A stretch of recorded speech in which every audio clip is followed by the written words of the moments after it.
Donc, ce qui est important aussi pour l'olivier, c'est la taille, hein. La taille, il faut une taille sévère pour l'olivier pour qu'il puisse donner de nouveaux pousses qui porteront les fruits de l'année d'après.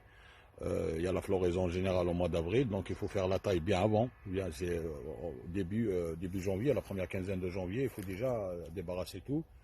Et puis il y a des traitements écologiques qu'on utilise, tels que pour protéger contre la mouche de l'olive, qui est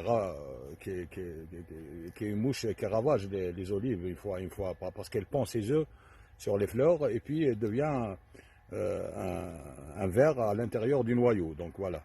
Après, une fois qu'elle mange de ce noyau, et une fois que l'olive commence à grandir, elle tombe et puis il gaspille tout cela. Nous, on a un traitement bien adapté avec soit de la bouillie bordelaise, ou bien les pièges à mouches aussi. On utilise des pièges à mouches et plus encore, plus efficace, c'est la fumée. Donc on fait des tas de fumée pour tuer cette mouche. Et à présent, ça fonctionne très très bien, donc sans trop polluer l'atmosphère ou l'environnement. Concernant aussi la taille aussi, c'est très intéressant de faire la taille d'une façon bien sûr intelligente.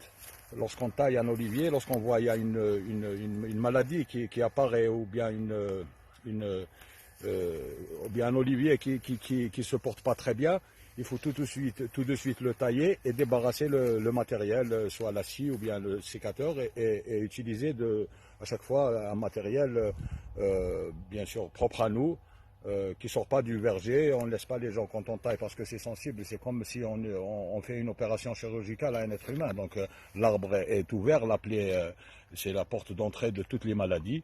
Donc à ce moment-là aussi, on choisit des périodes très spéciales pour faire cette taille, et soigneusement bien sûr, tailler, bien sûr couper en sifflet comme ça pour que l'eau ne stagne pas. Et c'est tout ça qui rentre en considération pour exister bien sûr d'une façon écologique, sans utiliser sans faire recours aux pesticides ou bien aux vitamines pour l'arbre.